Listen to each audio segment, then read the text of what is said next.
time now for Countywide, a special presentation of Yavapai Broadcasting News. Join News Director Paul David and News Editor Philip Catafamo as they talk with our community's leaders, newsmakers, and people in the know.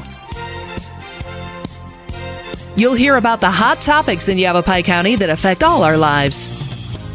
And now here's today's Countywide. Welcome to Countywide. I'm Paul David. As always, it is great to have you in studio with us today. We're sitting down with Yavapai County Superintendent of Schools, Tim Carter. Welcome back.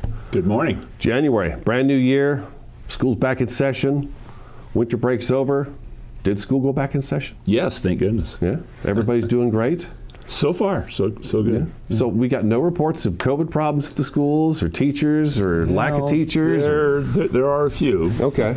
And certainly there are substitute issues and there are bus driver issues and those kind of things, but we're actually in fairly good shape right now. The schools are pretty good about moving things around when they have to. They are. They're getting much better at that. Substitute teachers became a big thing, too, over the last couple of years with the COVID thing going on. We need a lot of substitute teachers to be able to throw into slots. That's correct. And we've had that issue for a while. But one of the things that Yavapai County has done that no other county in Arizona has done is our school district asked us to consolidate all those services in our office. So we basically handle a great majority of the substitutes in Yavapai County from the standpoint of hiring and training and assigning them. Local districts still have a lot of say about how much they pay and the criteria for those people, the certification piece and all those kind of things. So it's been a very, very good partnership, and we have increased the number of substitutes, but we're still quite low. How many do we have? I think we have 285. 285 substitute teachers, and that's low. In the county, that's low. Oh, wow. Well, okay. 101 campuses in Yavapai County. Okay.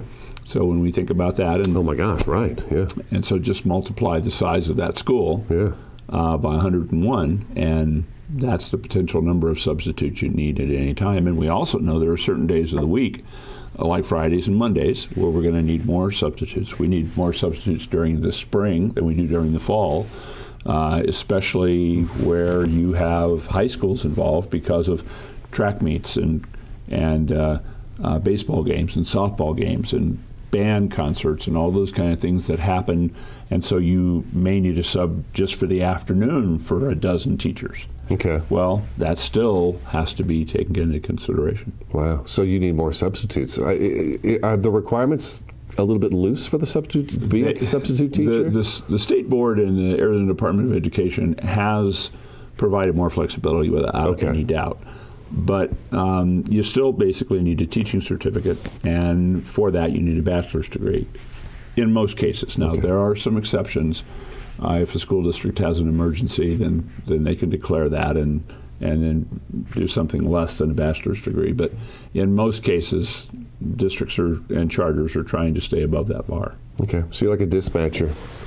You're a dispatcher of substitute teachers. Somebody calls, hey, Mr. Carter, we need a substitute teacher down here. That's one of many things that we do. Right. That's really great, though. I mean, that's a lot of weight off of the school districts themselves to have to deal with that. Well, we even asked Governor Ducey about 4 months ago to consider providing National Guard troops to drive buses. That's how. There's not a district around that has a full complement of bus drivers that I know of. Wow. We have some that are doing a little better than others, but we need a lot of bus drivers. Okay, so there you go. There's two things. If someone's at home looking for part-time work, bus drivers. And I will tell you right now, I couldn't do it. We have some districts in Yavapai County that are paying $180 a day for a substitute teacher. Okay. Is that good? We believe it is, because we remember the days where it was $40 or $50. Oh, okay, all right. Yeah, I have no idea what a substitute gets paid. I have no idea. So, okay, $180 a day for substitute teachers. Yeah, and then, in some districts, not all. In some districts, okay. But then there's also... And we've got one district that not only will pay a very high salary like that, they're kind of a remote district, and they'll actually pay mileage both ways. Oh. So, yeah, we're seeing... competition. We're seeing some real effort to try to be able to find these folks because they're critical to our mission. Okay. All right. Very good. Very good. So schools are doing pretty well. I mean, it is better to have the kids in class learning with their friends and in the classroom learning as opposed to there's just no doubt. If I was allowed to do online schooling as a kid, I would be doing nothing today. I would not have focused, paid attention, or anything else. Well, what we have found is that there are certain age groups and certain types of students that can really flourish in that type of an environment. Sure. For example, K-5 students really struggle in an online environment. They are too much hands-on. There needs to be more movement. Their attention span is shorter. Self-directed type of instruction is very, very difficult for them. Middle school, it's a little easier. High school, it's much easier. Sure, I suppose. I mean, if you look at the number of colleges right now, I mean, I can still remember back when John Sperling at the University of Phoenix said, we're going to provide online instruction for people to get a bachelor's degree. And everybody thought, well, that's just crazy. Well, name a university today that you can't get an online degree at. At your own convenience. Right. And it took us 40 or 50 years to get there, but we're there. High school, it works fairly well for some kids. I'm talking maybe 10%, 20%. Really would do well. My son, for example, that would not interest him at all. My daughter would do very well in that environment. In fact, she got her master's degree completely online from Grand Canyon. It really works well for this type of student in this kind of environment. It doesn't work well for a majority of students over here at all. So people just have to think about what's their learning style. It is the way of the future. We're not going to have less technology. We're going to have more.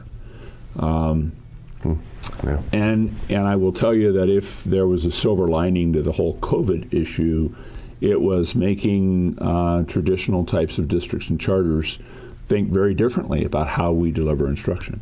And again, it's not for everybody. It certainly isn't for certain age groups. But having flexibility and letting students learn in the way that's best for them, that works well. But you also have to have teachers that are then comfortable teaching in that mode. So you can give me a classroom of very well-motivated students who would love technology, and I'm fearful of technology, and I don't know very much about it. And I struggle with being able to deliver it well. Then we've got a problem. Yeah. So you have to always match the teaching style with the learning style. But we do that. Well, we do, and we're doing a much better job of it with technology than we've ever done before. Yeah. But part of the problem with COVID is we really were caught flat-footed. Nobody was really out in front of this. Well, let's do these things because of the instructional value of it for some students. And as a result, we had to go from almost no exposure to those types of instruction to almost complete exposure to those types of instructions. And we had lots of teachers who weren't prepared to do that. We had a lot of students that weren't prepared to do that. And we certainly had a lot of parents who were not prepared to be able to provide the type of in-home supervision and guidance that they need for all sorts of reasonable reasons. Wow. But it was, we've learned a lot since February of 19. And that's just one wrench thrown in that cog. That's just one little piece of the world at the moment. But Yes. we made it, though. We're doing it. It's been done. We're doing it much better than we were. Right, exactly. So we've learned from that. We got to take our first break already. Yavapai County Superintendent of Schools Tim Carter is with us today. YCESA.com is the website you want to go to for information that we're talking about today. Stick around. Countywide back in just a couple minutes.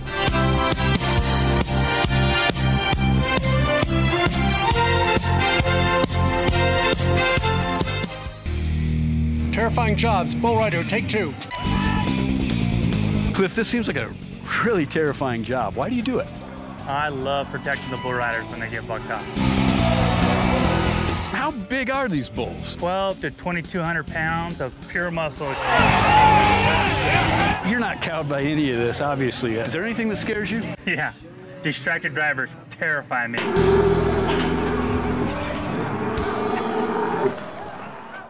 Two things we can count on every year. A new set of tax rules and great weather here in northern Arizona. Jackson Hewitt Tax Service, locally owned and operated by Lewis Rice since 1997, is here for you all year long. Your neighborhood Jackson Hewitt Tax Office will help you in all of your taxing situations. Electronic filing is always free with your tax preparation at Jackson Hewitt Tax Service. Get more in return. Call 1-800-234-1040 for an office near you.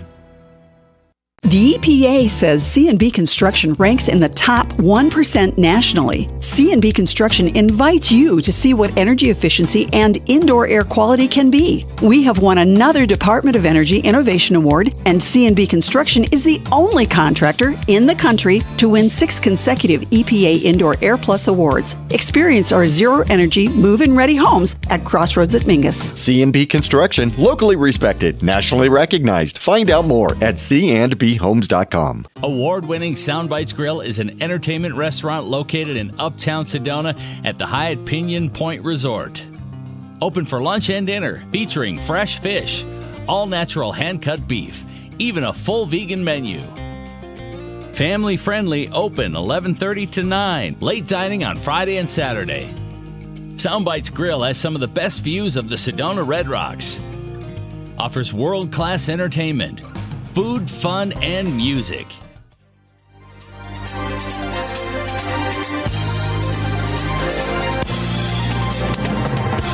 Welcome back to Countywide. Yavapai County School Superintendent Tim Carter is in studio with us today. Website is ycesa.com. Let's jump into the topic you wanted to make sure we talked about today because it involves the website. ycesa.com, and it's about the 2022 Governing Board election process to begin March 7th. Let's go ahead and get that one taken care of right now. Okay, thank you. Well, we would like everybody to realize that we are just months away from the starting of the 2022 election cycle. March 7th is the first day that people can come to our office and pick up a packet. There are some documents that they need to provide to us so that they become a candidate, and then they can go through the process of getting their petitions and actually qualifying for the ballot. So March 7th, we're actually going to be in Cottonwood that evening at 6 o'clock at the Yavapai County Board of Supervisors hearing room, kind of across from the post office in Cottonwood. Mm-hmm. And we'll have all the materials available, so they don't even have to leave Cottonwood. This is for school board seats. We should make that clear. This is for governing board seats of public school districts, okay. Right? And then we'll be in Prescott on the 7th, or the 8th, I'm sorry, and then we'll be down in Kirkland in the southern part of the county on the 9th. People are free to come by our office. All of the information is on our website as far as a timeline, each district and the number of seats that are up. Every district has at least one seat, and many of them have 2 or 3 seats available. It also includes signatures, how many signatures you would need on petitions. And obviously that deals with the size of the geographical school district that you're going to be representing. For example, I'm looking at the list. If you live in Clarkdale-Jerome, you only need 15 valid signatures. If you're in Cottonwood, right next door, you need 100 valid signatures, just because of the difference in population of the two. We always recommend people get more than that number of signatures in case somebody challenges them. It can't be just any signature, a registered voter's signature. It has to be a registered voter signature in that district. Okay. Correct. Right. And of course, if people are interested in running, the criteria is pretty simple. You have to be 18, you have to be a citizen of the United States, you have to be a registered voter, you have to have lived in that district continuously for 1 year before taking your seat. You can't work for the district, your spouse can't work for the district, you can't work for a third-party provider to the district. That's about it. I mean, it's a pretty simple type of thing. These are nonpartisan races, so we know that public education has become quite partisan, but from the standpoint of governing board seats, these really are not about partisan politics. This is about education and how do we help students and how do we protect taxpayers and how do we do those kind of things. Jen's not sent me or Phil recently, I don't think, any vacancies on the school boards. Are we full? Or is there Every seat that we have, 138 in the county, is currently filled. Wow. So that's good. Congratulations. News. Yeah. Because you're usually running all over the place taking care of these things. I listen to your news programs every day as I travel around the county, and between Coconino County and Yavapai County, you almost every week are announcing some kind of governing board vacancy. Yeah, Cheryl Mango-Patch has got one right now. I think it's Fredonia Moccasin. They're looking for somebody to sit on that. No, thank goodness we're done. And then after we start the process of going through the election cycle, I don't make any appointments. Because the concept of my appointments are that the Constitution gives me the authority to make those appointments until the voters' next opportunity to elect. So I don't want to take my decision making and put it in place of the voters. So once that process begins, our district superintendents know I don't plan on making any appointments until that particular seat has been filled through the elections process. Gotcha. And it could be because they were the only one who filed, and that could happen as early as August. It could happen because the governing board election was canceled because of the Board of Supervisors, because we had the right number of people for the right number of seats. Or it might be as a result of the election in November, and when that canvass, about 10 days after that election, is completed. But it's important that people understand that anytime there's an appointment, it's a transitional, temporary appointment until the voters have the ability to replace that seat. Okay. It's the way it's supposed to work. Yeah, I notice sometimes your releases will say this person has an interest in running for the seat when the election process comes up. So, well, and I think that's important for people to know. And that doesn't mean that people aren't invited to run against that person if they would like to. But in many cases, at least with a lot of situations, if there's the right number of people that are running, a lot of people would not then challenge beyond that and create a contested race. In other places, that happens pretty routinely. So it just depends on what district we're talking about. Okay, all right. Let's switch gears. So that's all coming up, and we'll remind everybody about that through our news stories too about that. I wanted you to take a little time. We got 3 minutes before we have to take the next break. The school voucher program. I always like to get an update from you on that. It started years ago, and then the governor did it again, where we had it last year, and the federal government came in and said, wait a minute, that's COVID-19 relief fund money. You can't use that for school vouchers, but they were using it for school vouchers. And then just a couple weeks ago, it came out again that, if your child's going to a school that you don't care for because they're either requiring masks or the school's closed because of COVID, I'll give you money to send them to a different school as well. To a private school, I guess, is what the case is. Correct. It's specifically for private schools, correct? Yes. Vouchers? Okay. Yes. So where are we at with that today, and is this going to just keep growing? Well, first of all, everybody needs to realize that Arizona has more school choice, with or without what you just talked about. And we've been recognized nationally for that. Any other state, right. Absolutely. And so, back in the old days, if this was my school district, that's where I went to school. Today, a parent can take their child any school district or any charter in the state they want, as long as they have vacancies based on space in their instructional space. So we already have a great deal of that type of allowance for parents to make. What the governor has done is he's kind of gotten into an area that is controversial from the standpoint of, if you ask most people, is it okay for a government, any government, to use public money for a private purpose? Most people would say, probably not. Why are we using tax dollars to support something that's private? Well, effectively, that's what the voucher program does. You're taking state tax dollars, and those dollars are now being given to a private school through the parent. And so the school district doesn't get those funds.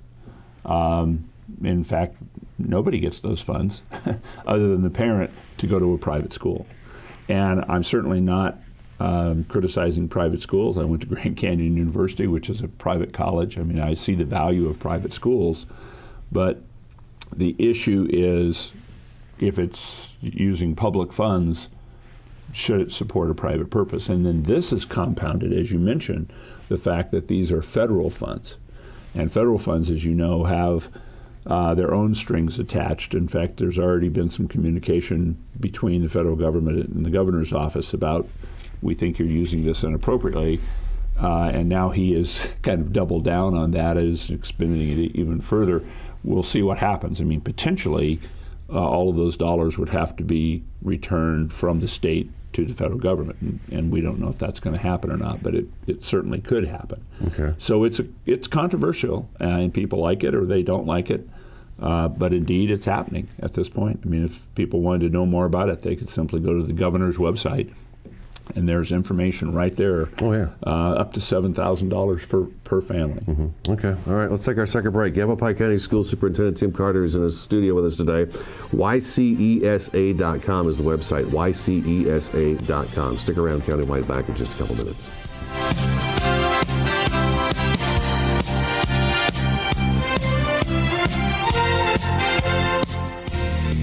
Terrifying jobs. Bull rider, take 2. Cliff, this seems like a really terrifying job. Why do you do it? I love protecting the bull riders when they get bucked up. How big are these bulls? 12 to 2,200 pounds of pure muscle. You're not cowed by any of this, obviously. Is there anything that scares you? Yeah, distracted drivers terrify me.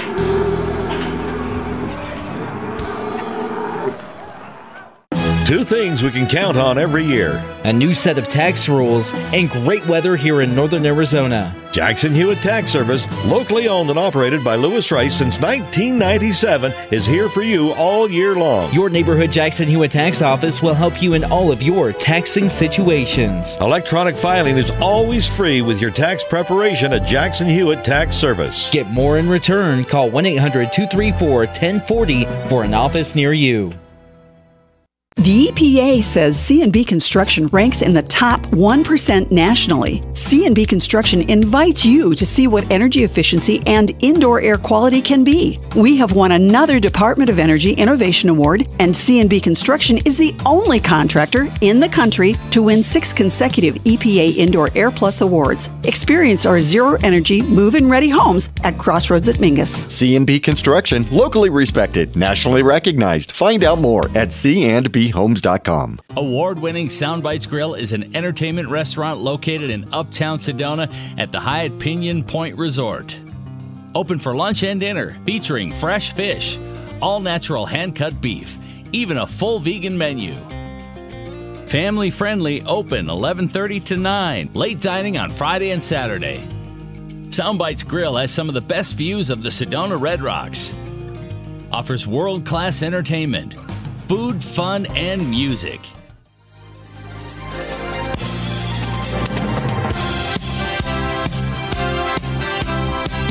Welcome back to Countywide. Just a few minutes left of the program. Yavapai County Superintendent of Schools Tim Carter is with us today. YCESA.com is the website you want to go to for information about schools in Yavapai County.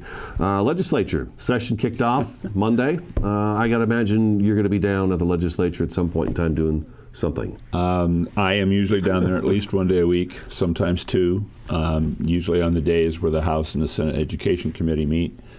I do quite a bit of work down there on behalf of the county school superintendents and, of course, on behalf of Yavapai County Schools. We never have things to talk about. We never lose the opportunity to have things to discuss with the legislature. The good news is that many legislators may put out an idea, and that idea hasn't really been thoroughly thought about all the way through. And so we think that we're pretty good about helping them understand that, okay, so here's what you want to do. We believe this will happen, and then this, and then this. And those things may be good, but then this may happen, and this may be very bad. Or the language isn't clear. It doesn't answer these questions. And so we can help them create that language that makes it more clear so that we can follow it in an appropriate way. And we think that's the way the system is supposed to work. Sometimes the members of the legislature really don't want to talk with people about it. It's their bill and they want to run it. And okay, then that's the way it is. And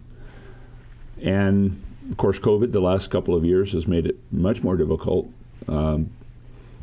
just to be able to make contact with those folks, and especially not face-to-face. A lot of times it's by Zoom, or it's on the phone, or it's through a secretary or whatever it might be. And communication's important. I mean, people need to be able to voice, hey, here are our concerns with this bill. And the really good news is a lot of legislators will work through that with you, and that's the way the system is supposed to work, we think. But we'll see. We've got 13, 14 brand new legislators this term. From last year, we had a lot of vacancies over the interim period. So it's a little different than what we've been dealing with the last few years. We still only have a 1-vote difference in one house and a 2-vote difference in the other house. So almost everything is going to be partisan, and almost everything is going to be close, we think. Well, we'll see. All right, we're out of time. Thank you so much for coming in. Thank you. I appreciate it. We'll have you back again, of course. Again, Yavapai County Superintendent of Schools Tim Carter, ycesa.com is that website, countywide. Thank you for watching and listening. We'll talk to you again next time.